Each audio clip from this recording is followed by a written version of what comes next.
Let's go! Yeah, we're really excited about the season. Comment below, do you believe he leads Georgia to the college football playoff next season? If you watch the second half of their game against Texas in the SEC championship game, they changed nothing. They actually moved the ball better in the second half than they did in the first. So they looked like they showed confidence in the kid by the way they played. They weren't trying to protect him in the second half of the game. You have a fake pitch, and now you're running basically just overseer to the right side. So this is honestly a longer developing play. Your hope is that this vertical clears out this corner and you hit either one of these two on a deeper crosser. Okay, and it's actually kind of sort of a switch release where you're going here and you're going around him. So the thing is, this play takes a long time, and with the unblocked edge player, you are hoping that he is indeed crashing down on this pitch. Instead, he plays Stockton, and now you are in a very difficult spot. And watch what Gunner Stockton does. He just gets rid of it. Live to fight another down, just throws it away. It's really, really, really good stuff. 3rd and 2. This is ridiculous QB play, and it will make you believe that he could be a sneaky all-SEC caliber guy. You get really good protection. This is 5-man versus a 4-man rush, and this corner is playing off Arian Smith right here. I want you to focus on Stockton. Yes, this is an indeed good pocket, but everything about his mechanics here, he is very calm. He is not jittery. He waits for his guy to open up and throws an absolute strike. You'll see it from this angle. Obviously, the timing of this is fine.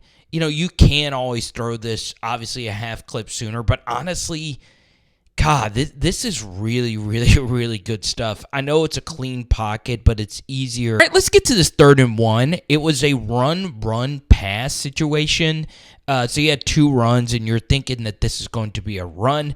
The play action fake actually works, right? You had this linebacker's back turned to you, and, well, this honestly is really good stuff right here by Gunner Stockton, not ripping this wheel. Obviously, that is not open, and so he decides to roll out. He sees that the pass rush lane integrity is not kept, so he bounces here. Obviously, if a receiver is open down the field, you can throw it, but all you needed was a yard for the first down, and Gunner Stockton is able to pick it up with his very good athleticism. That is Colin Simmons he is running around in that scenario. So for brevity, we take out a quick, easy screen to Dominic Lovett in the flat, and we get here. I mean, this is redunculous stuff. This has become a very popular play in the SEC where the running back starts off in pistol. You look to the left, and it's a delayed rollout to the right. The first SEC team I saw do this religiously was Elijah Drakowitz with Cody Schrader a few years ago and that Cotton Bowl team, but this play has been around. And what's very interesting is that it ends up being covered really well. Look at this throw by Gunner Stockton with the guy right in his face. It is high and away from the defender, and this catch is just an all-time great catch. Obviously, the big difference between him and Carson Beck is that Stockton is a far superior runner. Now, a lot of you know Beck was a good scrambler when needed to be, but honestly, this is ridiculous stuff. That's Michael Taff. He is making miss in that open field. That's really, really nasty stuff for a first down. 3rd and Marietta. Ooh. I want you to give it your best guess onto whose fault this actually was on this atrocious turnover from Gunner Stockton. Obviously, he gets absolutely destroyed. And if your guess is the play caller, Mike Bobo, well, you are in luck, because this is, to me, I would put 80-ish% of this on Mike Bobo. All right, so it's 3rd and 10, and Texas does something really smart. They know the likelihood of them going for it on 4th and short is very, very, very small. So more than likely, you're thinking that there's going to be a lot of vertical routes being run. And if you know that, you can leverage that into a very exotic blitz, right? Because if everything is being run deep, you can run more delayed pressures to get home because it's just going to be a longer developing play. And what Georgia elects to do is run all verts on 3rd and 10. That is not what you want to do on 3rd and 10 because you got to give an answer to the quarterback versus an all-out blitz, which is essentially what this is, right? You bring both linebackers. So one shallow drag gets this done, or at least we think it does. Cliff notes or just a little foreshadowing for a play we'll break down a little bit later. But in this spot, Gunner Stockton, what is he supposed to do? The only thing I would consider doing if you're up by 4, SEC championship game, your defense is playing well, is not even throw it. It's just eat a sack. Now, what actually happened here is Gunner Stockton probably thought this second-level blitzer was going to get picked up by Etienne. It's really tough to actually sort this out. And honestly, the left tackle leaves Simmons, so left tackle probably thought Etienne was going to pick him up. If you were in this spot, you would probably prefer this get blocked inside out or the guard pick it up. It all comes out of communication and whose guy is who. So you have an unblocked pressure. Your right tackle also gets beat here just on his own volition. And now you just got to get this football up. And Colin Simmons is right here. He's arguably the best defensive player in the SEC. And now you are in a disaster zone. And lucky enough, the ball did indeed squirt out of bounds. So this right here is really good play call sequencing from Mike Bobo. And this is something that all OCs can learn from, is that if you're hitting them with quick screens, guess what? When you actually do just hand it off, you'll have DBs just shoot up field, taking themselves out of the play. All right? Another thing is with Gunner Stockton, you really got to hold heavy on this backside just in case he does pull it. And guess what? It actually ends up being Colin Simmons who chases us down from the backside. But honestly, just sequencing your play calls is what led to this big run right here by Etienne. And then we get to this 3rd and 9, and you get a QB draw call, all right? Once again, the good thing about running these QB-esque kind of draws and you attach a quick screen to it is look at all 4 of these guys having to deal with these 4 players over here. It opens up huge pockets of space in your run game, and Gunner Stockton takes it. Now, he's not able to pick up the full first down because Texas safety play was just so good last year, but it does make it a more manageable field goal, which Georgia does make. Man, this is very simple QB play, but also very good QB play. We move ahead, tie game, rush 3, drop 8. You're running a bunch of deep stuff underneath overhang players to keep scooting back. If you see that, you should hit the leaking running back every single time, especially one as dangerous as Nate Frazier, and you'll see that he's able to make a guy miss. Once again, ball security is going to be so big for him next year, but he is able to fall forward. So if you're watching this and wondering, well, we should just keep doing the quick screen stuff, eventually it gets figured out, right? So you do another quick little screen here to the right side. This to Cash Jones is covered. This to Lovett is just so quickly covered that it's impossible for this lineman to get out here and make this block. And now you have to punt on 3rd and medium. Let's move ahead here. This, man, holy moly, ridiculously good quarterback play. And once again, this isn't the most difficult throw, but to just come in for your first meaningful reps on the year to throw with this much anticipation is really good stuff. All right, look at when he's deciding to throw this out based on the DB's alignment right here.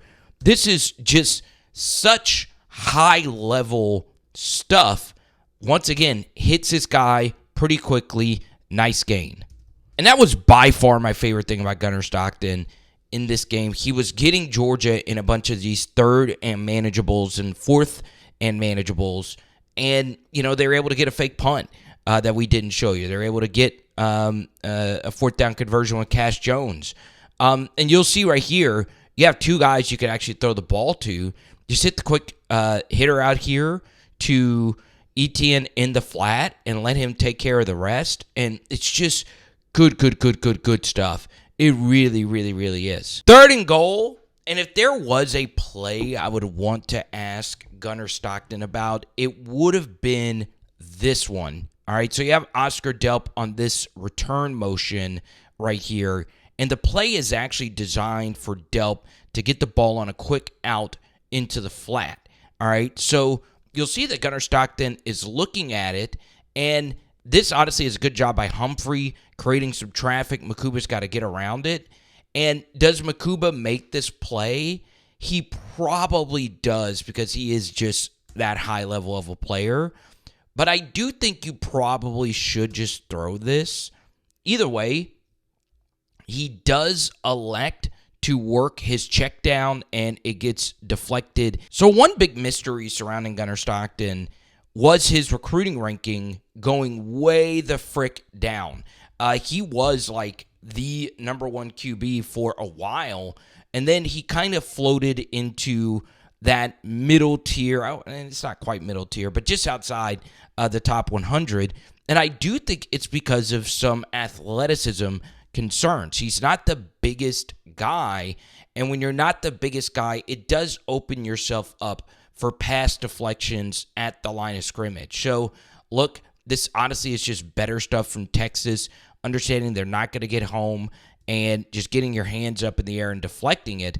But, you know, he is a smaller 6'1", if you will, and as you can see, not the highest release angle. It's really not that big of a deal in particular in college, but it is something. Now, you have a chance to ice this game. So Georgia goes to the play that Lane also runs quite a bit of. It's these tight end delays. And we saw Gunner hit a check down on this just a moment ago for a first down.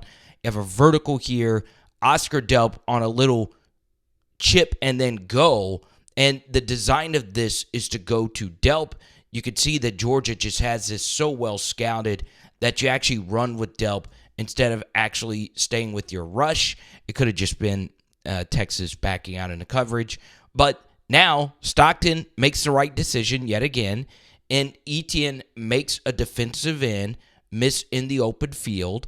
And guess what? You pick up a nice gain for a manageable third here. All right, so there was a holding call that was controversial, and we get to this 3rd and Statham. Or is it Statham? I don't know. The dogs, please correct me in the comments section. We get to disaster zone here with Gunner Stockton. All right, and it's kind of sort of the same thing we talked about a minute ago. And honestly, this is some of the worst quarterback play you'll ever see in a big game. And you're wondering, where did the calm Gunner go on this play in particular? Now, this ends up being one of the best tackles in Georgia history. So first off, let's give Mike Bobo some credit. This time, remember a little bit earlier, we were talking about Georgia giving the QB answers versus an all-out blitz. And once again, it's not an all-out. It's just your two inside traditional backers coming on a delayed second-level blitz. And this time, Georgia is ready for it, all right? You'll see that 57 doesn't just let the second-level guy go. He picks him up and leaves the outside guy free. This honestly is really good stuff by 5'7" here to find him, and boom. So you're in the best spot you possibly could be in as a QB. Your O-line is picking up all the guys they need to, and all you need to do in this spot is just back up and just allow yourself to hit Lucky on the shallow drag. But for some reason, I don't know if Cash Jones was supposed to just stop here. It's impossible for me to know that. But Stockton instead decides to back up and just throw a ball to where none of his receivers actually were. this was the first time you honestly just felt him panicked or that he had the wrong play because you have guys open. Now, it's a little bit easier to do this, and once again, this is mesh. It's easier to do this versus man instead of zone because you are backing up and throwing a ball where these mesh routes are running into defenders just sitting there waiting for it. But you do just need to throw it there or wherever. I don't know why he elected to throw this over here. What I'm guessing is he actually was just trying to throw this football away. And, well, you're on the opposite hash throwing it away over here. You're just never going to get enough on it. And it's an interception. And once again, if this is blocked right here, this is a touchdown. So, honestly, good job right there by Luckie to make that tackle. But you'll see it here. I do just think it is just a throwaway. But, man, it's ugly. It is ugly. So now we get to the legendary Gunner Stockton overtime drive. Man, this is such sexy play calling. I like the fact that Bobo came back to this naked boot action. Once again, it is a very dangerous play because if this end is just playing the QB, you're in a lot of trouble. Fake pitch to the left, and you're split zoning Oscar Delp to the right after, the outside motion brought him in. And look at all of this real estate for Delp to run into. And look at this. That is ridiculous. Bowers-esque right there by Delp. And then let's get physical at the end of it. Bang. This man ran like a behemoth in overtime. So 3rd and 3, a screen gets blown up. You lose some yardage. And, God, this is just sexy stuff. Once again, it's kind of the same thing. It's been a big part of the Georgia offense. These little delay wheels to the running backs and the tight ends. Vertical here, Jones here, and then you just hit the shallow here, okay? And Delp goes full Lady Gaga here to get you get it shallow. That wasn't the best. But he just powers his way through here. And then we get to what the legend of Gunner Stockton will be built around. If he does end up becoming something as a Georgia quarterback, and I don't think Gunner Stockton is this good for very obvious reasons, some bias, but some just reality. This kind of feels like the Burrow UCF hit that he took in a bowl game before his legendary 2019 year. So once again, not apples to apples, but for a quarterback to bounce right back up after this, that is, look at this. Look at this. That is one of the hardest hits I have ever seen a QB take in a big moment like that. Look at that. Look at that.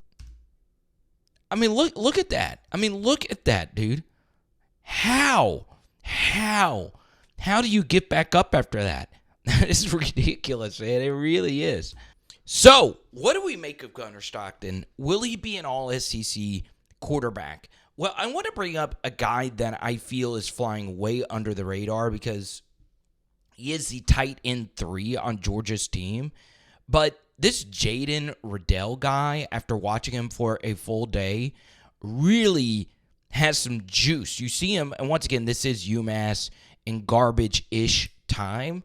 But, man, this dude can scoot, and he is a physical freak. So, what you did see today was the development of Lawson Luckie and Oscar Delp. You throw in the additions of, obviously, Zachariah Branch and the wide receiver from Texas A&M. This should be a good Georgia offense. Now, what is this offensive line going to look like? Obviously, losing Jared Wilson is a big deal, but then again, we thought Cedric Van Pran was going to be someone that Georgia couldn't recover from. So this O-line is one of the more fascinating groups after what was a down-ish year for them. Obviously, with the injuries, it obviously changed some things. You see Gunner Stockton getting off his spot, getting a better angle on this throw. So I want to end this video with 2 harsh truths about Gunner Stockton. The first, for the rest of us that aren't Georgia fans, He's good. I mean, I see him having a fine first year as the Georgia starter and a potential better year in 2026. So I do think he makes it through the season and has a fine year. But now, a harsh truth for Georgia fans that you won't like is that there are going to be bad games, right? You saw so many simple throws like this dump off here. Once again, Riddell, I mean, look at these broken tackles. So there's going to be some growing pains. I think most of you Georgia fans know that. And I'm interested to see how he grows as a passer. Now, I do have a special treat for you guys. Bang! Our film study from the Notre Dame game. And boom! A Gunner film study from the Florida State Bowl game. Yeah, I got you covered, baby. It is Power Hour SEC. Boom! And tonight, we're doing lemon pepper chicken wing.